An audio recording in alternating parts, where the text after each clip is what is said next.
ยังอยู่กับสาหร่ายครับนะฮะไม่ต้องตกใจนะครับคนบอกอยู่ดีก็พูดขึ้นมายังอยู่กับสาหร่ายครับนะฮะตอนแรกรู้จักกับสาหร่ายไปเรียบร้อยตอนที่2รู้จักกับปัจจัยที่มีผลต่อการละลายนะครับตอนที่3เราจะเข้าสู่ภาวะของการคำนวณกันครับแต่ก่อนที่เราจะไปคำนวณแบบวุ่นวายกันแบบลงไปในโจทย์จะได้ไม่ต้องเจอหน้าพี่สักพักหนึ่งเนี่ยนะครับเราก็จะมารู้จักกันก่อนว่าในเรื่องราวของการคำนวณนั้นเรามีอะไรอยู่บ้างนะครับก็หนีพ้นฮะการคำนวณของเรื่องนี้ทั้งหมดอยู่ที่ความเข้มข้นนะครับมาดูกันนะความเข้มข้นนะอย่างที่บอกฮะนิยามความเข้มข้นก็คือเป็นปริมาณของโซลูทเป็นหลักนะฮะปริมาณของโซลูทที่อยู่ในสารละลายหรือที่อยู่กับตัวทำละลายก็ได้เพราะมันขึ้นอยู่กับนิยามนะคือไม่อยากให้ไปฟิกซ์ว่าจะต้องเทียบกับสารละลายเสมอแต่ว่าในบทนี้ในมต้นที่เรากำลังเรียนกันเนี่ยนะครับก็จะเจอแต่การเทียบกับสารละลายโดยรวมทั้งหมดนะฮะคือหน่วยอันดับต่อมาคือพอเราจะมานั่งบอกความเข้มข้นก็แน่นอนนะโอ้โหมันก็เยอะแยะถูกไหมฮะมันขึ้นอยู่กับว่าเราใช้แบบไหนแล้วก็เราชอบแบบไหนที่เป็นสะดวกสำหรับเราคือต้องบอกนิดนึงว่าเรื่องความเข้มข้นเนี่ยมันแล้วแต่ปัจเจกบุคคลและการใช้งานถูกป่ะยกตัวอย่างง่ายๆอย่างเช่นแม่ค้าก๋วยเตี๋ยวกำลังปรุงน้ำซุปตอนเช้าก่อนจะขายบอกว่าต้องใส่ไก่ไปเท่านี้กิโลต้องใส่โครงไก่ถ้าหม้อก๋วยเตี๋ยวขนาดนี้ต้องใส่โครงไก่ไป4 โครงก็ใส่โครงไก่ไปเป็นสูตรถูกไหมฮะแล้วก็ได้เป็นน้ำส้มไม่ใช่น้ำซุปกระดูกไก่ถูกป่ะนะหรือจะเป็นกระดูกหมูอะไรก็แล้วแต่เนี่ยนะฮะคือนี่ก็เป็นความเข้มข้นถูกป่ะวันไหนแม่ค้าขายก๋วยเตี๋ยวซื้อโครงไก่ได้แค่2 โครงหรือ1 โครงนะครับลูกค้ามาทานก๋วยเตี๋ยวมากินก๋วยเตี๋ยวก็จะรู้สึกว่าน้ำวันนี้ไม่เหมือนเดิมมันจืดจังถูกไหมฮะนะนอกจากนั้นก็อาจจะมีการเติมมาอีกเช่นเติมน้ำตาลลงไปอาจจะบอกว่าน้ำตาลไม่เอาน้ำตาลเอาตัวน้อยๆเลยนะผงชูรส1 ช้อนโต๊ะเมื่อเทียบกับหม้อก๋วยเตี๋ยว1 หม้อใหญ่ๆก็เป็นสูตรถูกไหมครับเพราะฉะนั้นคำถามคือถ้าจะต้องใช้2 หม้อก็ต้องใช้ผงชูรส2 ช้อนโต๊ะถูกป่ะนะฮะถ้าใช้ครึ่งช้อนโต๊ะก็ใช้สำหรับหม้อก๋วยเตี๋ยวแค่ครึ่งหม้อโอเคป่ะนี่เป็นสูตรที่เขาเขียนกันมาแล้วก็แม่ค้าแต่ละคนร้านแต่ละร้านก็จะมีสูตรพวกนี้ที่แตกต่างกันแต่จะเห็นได้ว่าแม่ค้าก็จะบอกว่าในการปรุงซุปต้องใช้ซี่โครงไก่4 โครงซี่โครงหมู2 โครงผงชูรส1 ช้อนโต๊ะน้ำตาลทรายนะฮะ5 ช้อนโต๊ะอะไรเงี้ยคือเมื่อเทียบกับอะไรเมื่อเทียบกับน้ำซุปโดยรวมที่อยู่ในหม้อทั้งหมดถูกไหมมีสแตนดาร์ดไหมไม่มีก็ตามนั้นแหละก็ตามหม้อก๋วยเตี๋ยววันหนึ่งวันใดแม่ค้าบอกว่าหม้อก๋วยเตี๋ยวนี้เก่าแล้วต้องซื้อหม้อใหม่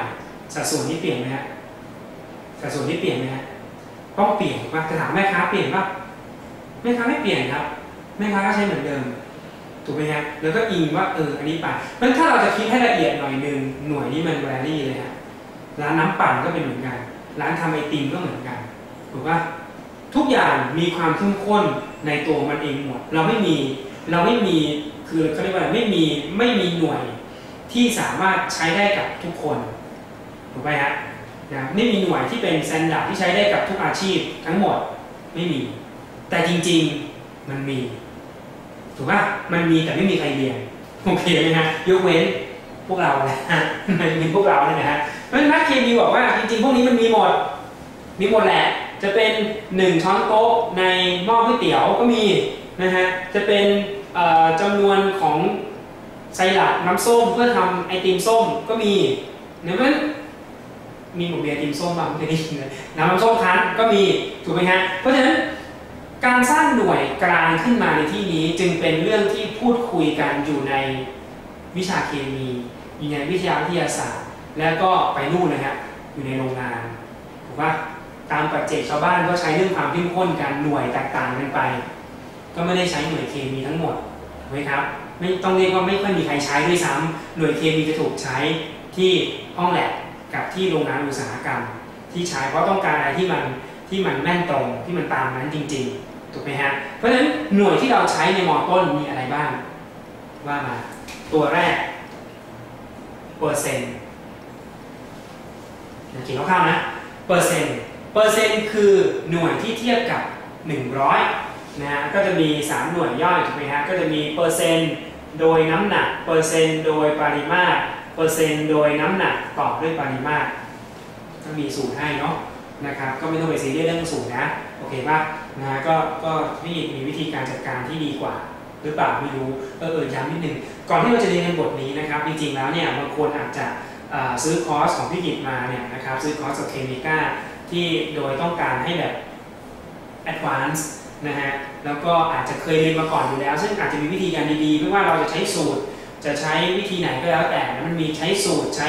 บัญญัติรายยางหรือว่าใช้วิธีการตัดหน่วยก็แล้วแต่หรือว่า unit factor เนี่ยนะฮะก็จริงๆเคมีก้าอย่างพวกพี่ไม่ซีเรียสเลยเราใช้วิธีไหนก็ได้ฮะเอาวิธีที่ดีที่สุดคือวิธีที่เราถนัดอ่ะโอเคเปล่านะฮะไม่ใช่วิธีที่พี่ถนัดนะครับเพราะวิธีมันไม่มีวิธีไหนที่ดีที่สุดในโลกไม่มีวิธีไหนที่เพอร์เฟกต์ตลอดกาลทุกวิธีมีข้อดีและข้อเสียที่แตกต่างกันไปดังนั้นเลือกใช้นะครับนะอย่างน้อยๆคุณจะเป็นทั้ง2วิธีเผื่อวิธีหนึ่งใช้ไม่ได้ก็จะได้ไปใช้วิธีหนึ่งได้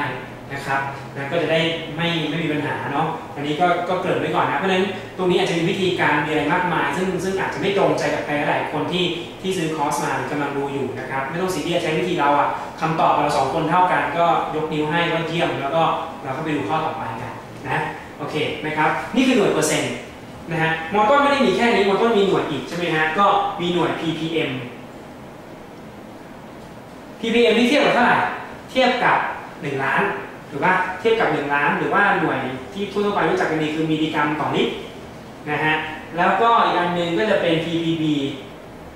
นะ ppm นี่ part per million ส่วนในล้านส่วนถ้า ppb นี่ส่วนในบิลเลียนเท่าไหร่พันล้านส่วนถูกไหมฮะอันนี้คือเทียบกับ1 ล้านคือ10 กำลัง 9อันนี้เทียบกับ100คือ10 กำลัง 2อันนี้เทียบกับ1 ล้าน16ตัวนะฮะอันนี้เทียบกับพันล้านก็10 กำลัง 9นะฮะก็จะมีหน่วยเป็นไมโครกรัมต่อลิตรนะฮะอันนี้ก็ใช้ความอุปสรรคนิดนึงนะครับนี่คือหน่วย concentration ที่ใช้กันทั่วไปในโรงงานอุตสาหกรรมอย่างเช่นบริษัทของเพื่อนพี่เนี่ยทำน้ำดื่มนะครับก็มีการผสมอะไรนะก็ทำอะไรใส่อะไรนะใส่สารที่ผลิตอะไรอ่ะผลิต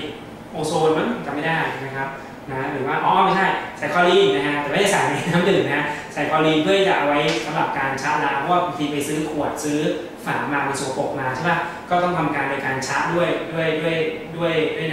วยน้ำที่ผสมคลอรีนนะครับก็มีการบอกว่าต้องใส่ไปเป็นสัดส่วนเท่าไหร่ก็เป็นเปอร์เซ็นต์ก็ใช้หน่วยพวกนี้หมดเลยนะครับก็ใช้หน่วยพวกนี้หมดเลยถ้าม.ปลายก็จะมีหน่วยแบบล่างๆให้ก่อนเนาะก็จะมีหน่วยในที่สุดไม่มีนะฮะก็จะมีหน่วยล่างๆให้ก็คือหน่วยกลุ่มของโมลซึ่งก็จะมีใช้2หน่วยหลักๆก็จะมีโมลต่อลิตรกับโมลต่อกิโลกรัมอันนี้จะใช้ตอนม.4 นะครับวันนี้ก็ยังไม่ต้องไปสนใจมันมีเส้นตัดนะยังไม่ได้ใช้นะครับแต่ถ้าเกิดน้องๆคนไหนจะสอบ IJSO นะคือถ้าสอบเตรียมกับสอบมหิดลก็บอกว่าตรงนี้ก็คงยังไม่มีนะครับแต่ว่าก็ไม่กล้าการันตีเนาะนะฮะเพราะว่าบางทีก็เผลอๆก็หยิบใส่มาแต่นั้นพี่ว่าไม่มีนะฮะน่าจะทีแต่ที่มีแน่ๆคือสำหรับน้องๆที่ไปสอบ IJ นะฮะ IJSO เนี่ยมีแน่ๆนะครับเพราะ IJSO ในเนื้อหามันจะกระโดดไปหาม.ปลายแบบแต่ก่อนเรียกว่าบางๆแล้วกันอย่างนี้ไม่ค่อยบางนะหนาขึ้นเรื่อยๆแต่ละปีหนาขึ้นเรื่อยๆนะครับดูวัดม.ต้นเนี่ยเหมือนกันเจอกันเนื้อหาม.ปลายนะฮะน่าจะให้มีม.ปลายเลยไปสอบนะครับนะโอเคนะเพราะฉะนั้นแต่อันนี้คอร์สไม่สอนนะคอร์สอย่างที่บอกนะเรามีแจ้งไว้ก่อนนะครับว่านี่คือคอร์สพื้นฐานนะครับนะนี่คือคอร์สพื้นฐานนะเพราะฉะนั้นเราก็ยังอิงอยู่ในเรื่องราวที่เป็นพื้นกันตรงนี้นะโอเคหน่วยหลักๆมีแค่นี้ที่จะเจอก็คือเปอร์เซ็นต์โดยน้ำหนักเปอร์เซ็นต์โดยปริมาตรเปอร์เซ็นต์โดยน้ำหนักต่อปริมาตร ppm ppb นะครับนี่คือหน่วยหลักที่เราจะเจอในหัวข้อนี้นะครับก็ส่วนใหญ่ก็จะเห็นได้ว่าสูตรก็จะคล้ายๆกันถูกป่ะก็คือหน่วยนะถ้าสกีมนะก็จะออกมายูนิตก็คือหน่วยเปอร์เซ็นต์นะจะเป็นเปอร์เซ็นต์บ้างเปอร์เซ็นต์บอลก็แต่เป็น pp แล้วแต่นะจะมีค่าเท่ากับปริมาณของโซลูตส่วนด้วยปริมาณของโซลูชันนะสารละลายรวม แล้วก็คูณด้วยตัวเลขถูกไหมครับ10 กำลังจุดๆนะ10 กำลังอะไรดี10 กำลัง10 กำลังจุดๆแล้วกันนะได้จุดๆแล้วกันนะฮะก็ตัวไหนสกีมาจอดมาคล้ายๆแบบนี้นะฮะเกือบทุกอันนะครับเห็นไหมคือถ้าเป็นเปอร์เซ็นต์เห็นไหมเปอร์เซ็นต์ในน้ำหนักก็น้ำหนักโซลูทน้ำหนักโซลูชันคูณกับ100เพราะเราเทียบกับ100ถ้าเป็น ppm ก็ข้างบนนี้เป็นอะไรฮะเป็นน้ำหนักข้างล่างก็เป็นน้ำหนักได้ด้วยนะจริงๆจะใช้อะไรก็ได้นะน้ำหนักใช้ปริมาตรอะไรก็ไม่ค่อยแตกต่างมากแล้วก็คูณด้วย10 กำลัง 6นะครับก็ประมาณนี้คือสกีมของสูตรก็จะใกล้เคียงกันโดยใช้หลักการที่เป็นตรงนี้กันนะครับแต่ในหัวข้อนี้เราไม่ได้พูดกันถึงแค่นี้อย่างเดียวนะครับเพราะว่าในหัวข้อตรงนี้ก็จะมีการเตรียมสารละลายด้วยนะครับเตรียมสารละลายด้วยนะฮะทีนี้เราจะมาดูการเตรียมสารละลายกันนะฮะsolution preparation นะฮะการเตรียมสารละลายประเด็นของเรื่องการเตรียมสารละลายเนี่ยนะครับพี่บอกว่ามีด้วยกันอยู่3 วิธีแรกเลยเรียกว่าเวทนะช่างนี่น้ำหนักนะช่าง2นะฮะdilute นะฮะ dilution ก็คือการเจือจางนะครับ3เขียนนี้กันนะเขาไม่ใช้นี้แต่ใช้เนี้ยแต่อยากใช้ mix 3 อันนะฮะก็เขียนสั้นๆแบบนี้กันแต่อันเป็นยังไงบ้างอธิบายเอานะครับ weighting นะครับweighting นะฮะ weighting ก็คือการชั่งน้ำหนักก็คือเตรียมจากของแข็งเลยนะครับแบ่งของแข็งมาเอาไปชั่งแล้วก็เอาไปละลายเสร็จปุ๊บก็มาปรับปริมาตรให้ได้รูปที่มันโอเคนะก็โทษได้ปริมาตรที่มันตามต้องการถูกไหมฮะการเตรียมสารละลายผ่านการเวทจิ้งในที่นี้จะต้องใช้อุปกรณ์ที่ค่อนข้างหลากหลายนะฮะได้แก่มีอะไรบ้างก็เครื่องชั่งนะครับเครื่องชั่งถ้าเกิดว่าเราไม่ได้ซีเรียสอะไรมากก็ใช้เครื่องชั่งธรรมดาได้แต่ถ้าเกิดเราค่อนข้างซีเรียสที่อยากได้ผลที่ถูกต้องเยอะๆก็ต้องใช้ตาชั่งที่มีทศนิยมนะครับถ้าที่เคมีจุฬาใช้ก็เป็นทศนิยม3 ตำแหน่งนะครับก็ละเอียดแบบโคตรๆนะครับลมพัดก็ปิวลมพัดก็สั่นไหวนะฮะขนาดลมไม่พัดอยู่ในห้องนะฮะมีหน้าต่างชัดเจนมีกล่องมีอะไรหมดยังสั่นไหวเลยนะครับนะเวลาจะชั่งสั่นนี่ต้องอย่างนี้ตักได้ใช่ไหมจะเทใช่ไหมฮะต้องเคาะอยากให้แม่เรียกเคาะมือบางคนเคาะถึงหัวไหล่ครับเคาะให้มันไหลไปนะฮะก็อันนี้คือกระบวนการนะครับคือใช้จากชั่งน้ำหนักนอกจากชั่งน้ำหนักใช้เครื่องชั่งแล้วก็ยังต้องมีพวกช้อนตักสารอะไรซึ่งก็พวกเราคุ้นเคยนะช้อนตักสารที่เป็นโลหะนะครับพวกสเปกตูล่าอะไรก็พอไหวนะฮะแล้วก็ช้อนตักสารที่เป็นกระเบื้องก็ตกแตกเสียเงินด้วยนะครับนะฮะพวกนี้เป็นต้นนะฮะนอกจากช้อนแล้วก็จะมีอันหนึ่งที่มีความสำคัญมากๆเราเรียกว่า volumetric flask นะฮะ volumetric flask ก็จะเป็นขวดอย่างเงี้ยนะครับเป็นขวดแล้วก็ลงมาแบบนี้นะฮะไม่กลมนะครับไม่ใช่กลมแบบกลมดิ๊กเลยไม่ใช่นะฮะมันก็ตัดไปวางพื้นได้นะวางที่พื้นได้เลยนะครับเราเรียกว่า volumetric flask นะครับภาษาไทยก็ตรงตัวนะเรียกว่าขวดอะไรวะขวดวัดปริมาตรนะฮะก็จะระบุไว้ว่าไอ้ขวดเนี้ยสมมติบอกว่าขวดนี้มีปริมาตรเท่ากับ500 มิลลิลิตรนะถึงขีดนี้นะครับนั่นหมายความว่าถ้าเราเทของเหลวลงไปจนถึงขีดนี้จะได้ปริมาตรของอะไรของเหลวที่เราใส่ลงไปเนี่ยความละเอียดระดับ0.00เลยมิลลิลิตรมันจะมีความละเอียดที่ค่อนข้างสูงเรียกว่า volumetric flask นะครับหรือขวดวัดปริมาตรนี่สำคัญมากเพราะเราชั่งมาได้แล้วเวทมาเรียบร้อยก็แบ่งสารลงมาในนี้เสร็จปุ๊บก็จะเทอย่าเพิ่งไปเทเต็มนะเทมาสักครึ่งนึงก่อนหรือเทไปนิดหน่อยก่อนแล้วก็เสเวอร์ก็จับฝาขวดนี้แล้วก็แกว่งให้มันละลายอย่าเอาช้อนลงไปคนนะครับทำไมฮะบางคนบอกช้อนแย่ไม่ถึงใช่ครับนะฮะตะเกียบแล้วกันนะอย่าเอาสิ่งแปลกปลอมใดๆลงไปคนเพราะอะไรฮะ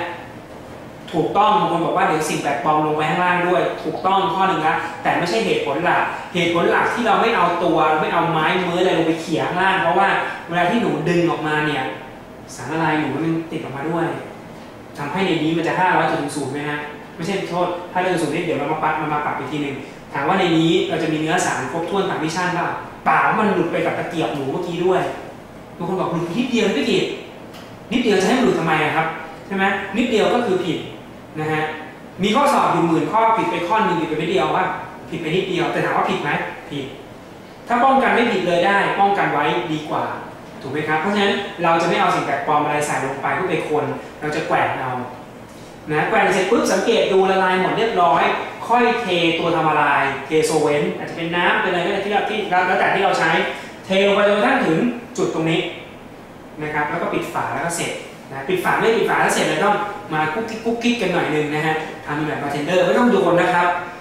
แพงนะครับไม่ต้องโยนนะฮะก็คุกเค้กกันหน่อยนึงนะกดดีๆนะครับบางคนบอกคุกเค้กฝาร่วงไหลเลยทำใหม่นะครับนะก็คุกเค้กให้เรียบร้อยแล้วก็เอามาใช้งานได้นี่คือการทำผ่านเวทนะชั่งน้ำหนักนะก็ต้องคำนวณการชั่งถามว่าพี่กิตหนูคำนวณยังไงดีพี่เขียนในนี้ว่าจะใช้สูตรก็ได้หรือจะใช้เทียบแบบกระยาก็ได้หัวข้อนี้เดี๋ยวเราคำนวณด้วยกัน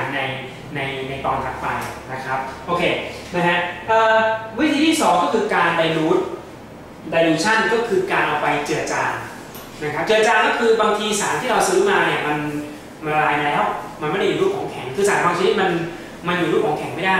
นะครับก็อาจจะเป็นสารที่ทำเป็นสารละลายมาเรียบร้อยแล้วแต่มีความเข้มข้นสูง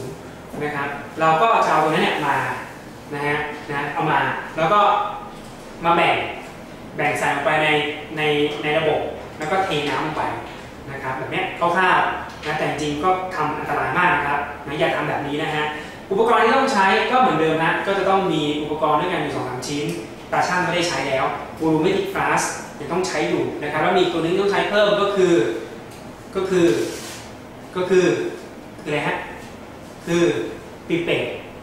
จะปิเปตไหมฮะนะเดี๋ยวเรามีหัวข้อก่อนเรื่องการแยกสารพิษมีหัวข้อใส่ให้เรื่องอุปกรณ์และเครื่องมือที่ใช้ในวิชาเคมีนะครับก็มาให้รู้จักทุกตัวเลยก็จะมีรูปให้ดูนะว่าตัวไหนเป็นอะไรบ้างก็เป็นรูปมาให้ดูแล้วก็ชื่ออะไรทั้งชื่อฝรั่งชื่อไทยอะไรก็พยายามเขียนให้ครบพิเปตจะเป็นหลอดครับเป็นหลอดมาแบบนี้เล็กๆนะครับแล้วก็ตัวนี้ก็อาจจะมีลูกยางอยู่แล้วก็ระบุตรงนี้อาจจะเป็นบอกว่าเป็นพิเปตขนาด5 มิลลิลิตร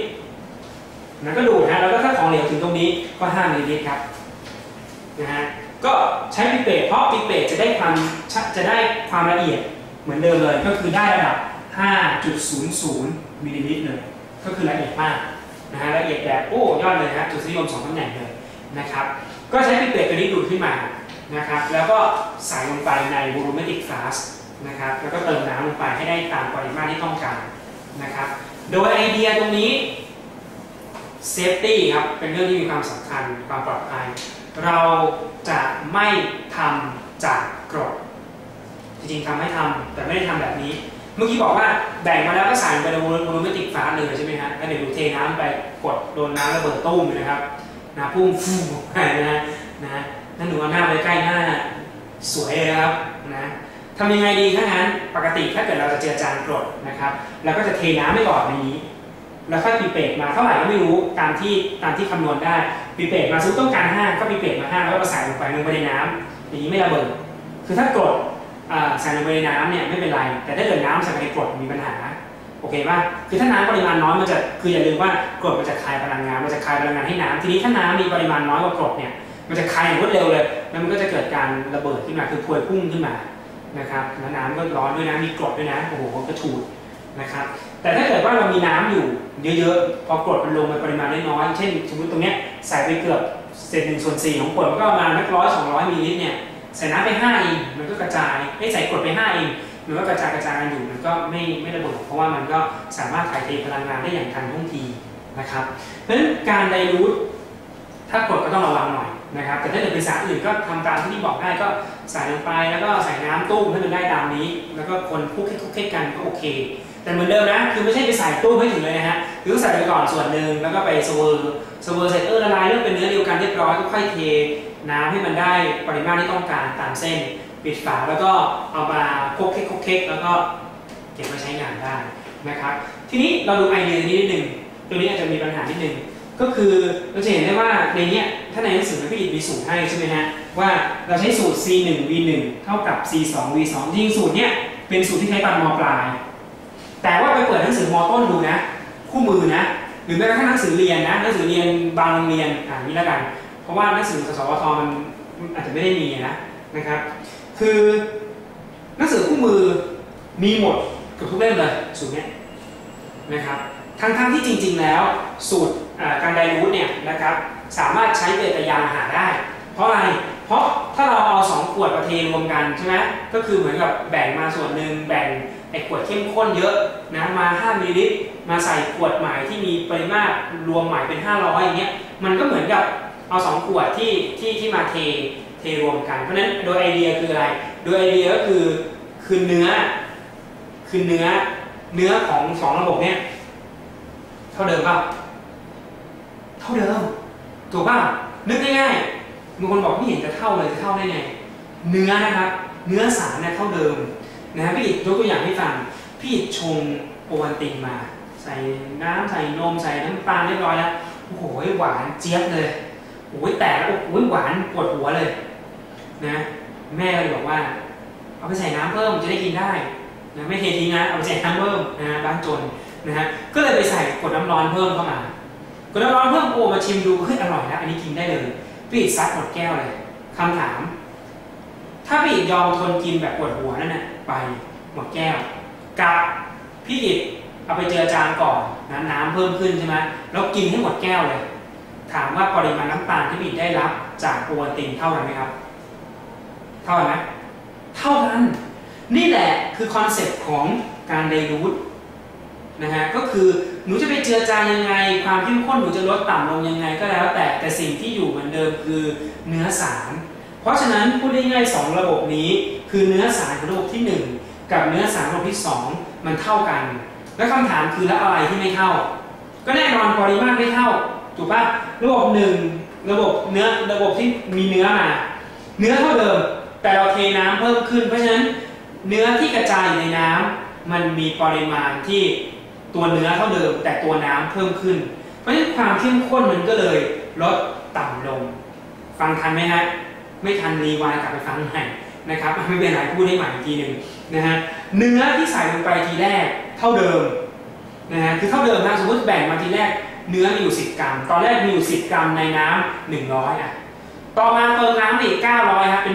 1,000 คำถามคือเนื้อเท่าเดิมไหมเนื้อเท่าเดิมคือมีเนื้อ10เท่าเดิมแต่ปริมาตรถูกเปลี่ยนจาก V1 ที่ตอนแรกมีอยู่แค่10กลายเป็น V2 ที่มีอยู่เท่าไหร่ฮะมีอยู่ 1,000 V2 คือปริมาตรสุดท้ายนะครับไม่ใช่ปริมาตรที่เติมเข้าไปนะไปใส่900ผิดนะฮะ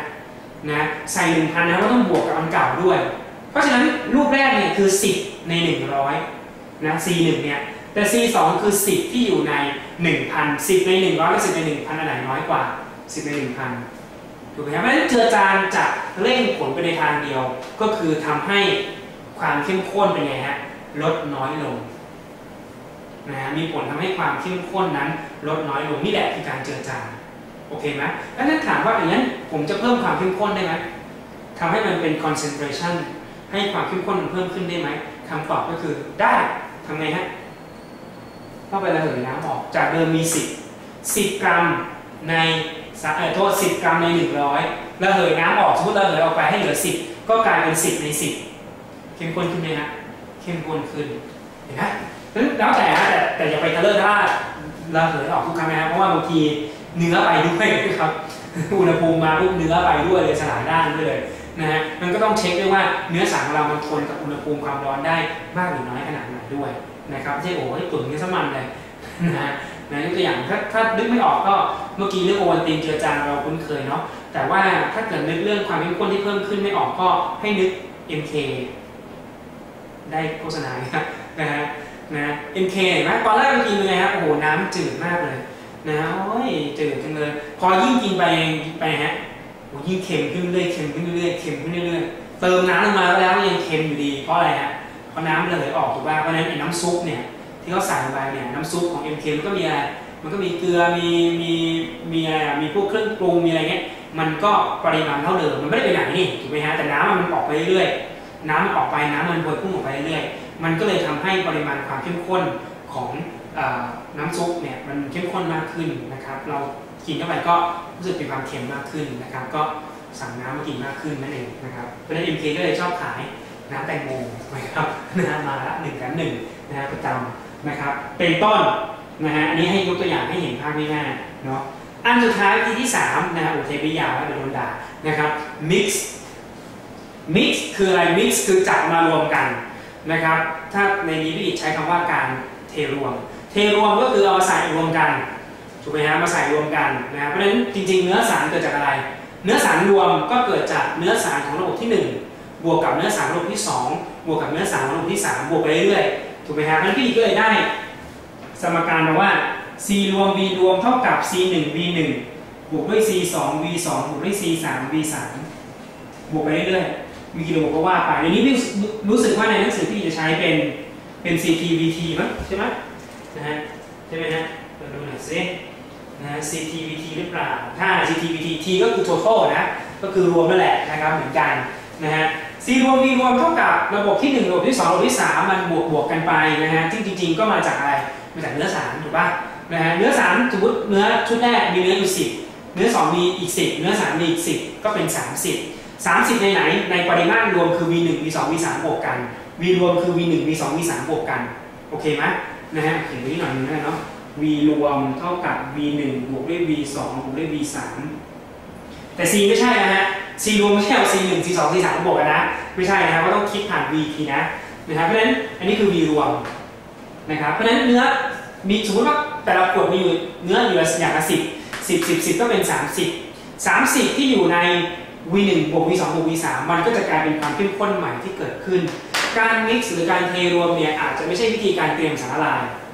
นะครับแต่พี่อิฐเรียกว่าชอบเรียกว่าเป็นวิธีการเก็บสารละลายมากกว่านะครับทำไมถึงต้องเก็บด้วยก็แน่นอนนะถ้าสมมติเราอยู่ในห้องแลบเนี่ยพี่อิฐสอนหนังสือในที่โรงเรียนอย่างเงี้ยนะสั่งน้องๆเตรียมสารละลายเด็กๆเตรียมสารละลายกันนะสมมติเตรียมสารละลายโซเดียมคลอไรด์เนี่ยเกลือแกงเนี่ยแต่ละคนก็ช่างสมมติว่าบอกว่ากลุ่มนี้ช่างเท่านั้นกลุ่มนั้นช่างเท่านี้กลุ่มนี้ช่างเท่านั้นก็แต่ละคนช่างมาก็มีความข้นไม่เท่ากันแต่เวลาจะเก็บอยู่ใน volumetric flask ใหญ่ๆนะครับแบบเป็นลิตรแบบเป็น5 ลิตรอย่างเงี้ยนะฮะคือเขาไม่เก็บมาเป็นขวดย่อยๆหรอกสมมติมีอยู่10กลุ่มก็จะมีขวดอยู่10ขวดย่อยพวกแตกถูกไหมฮะก็เอา10ขวดย่อยที่เด็กๆทำไว้เรียบร้อยเนี่ยนะฮะมาเทรวมกันมาเก็บนะครับมาเทรวมมันก็จะได้เป็นสารละลายโซเดียมคลอไรด์เก็บไว้และได้ความข้นที่แน่นอนเอาไว้คำนวณได้ด้วยคำถามคือทำไมพี่อิฐต้องเสียดายด้วยเกลือแกง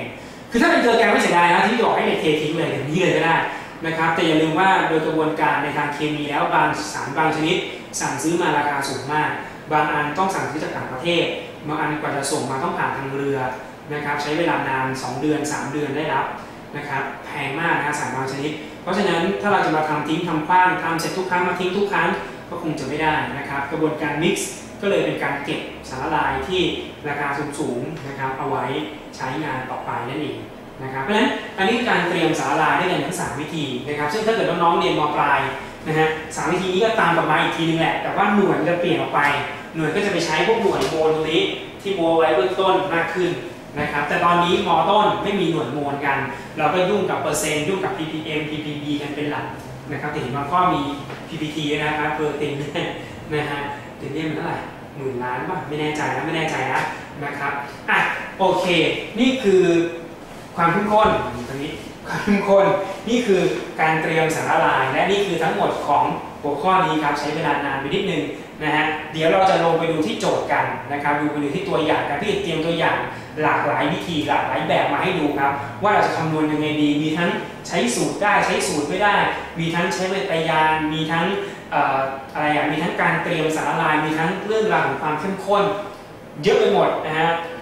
เดี๋ยวจะไปดูกันที่หัวข้อถัดไปโม้ไว้เยอะอย่ารอช้าทิ้งกระดานให้จดแล้วเราดูกันที่พาร์ทต่อไปเลยครับไป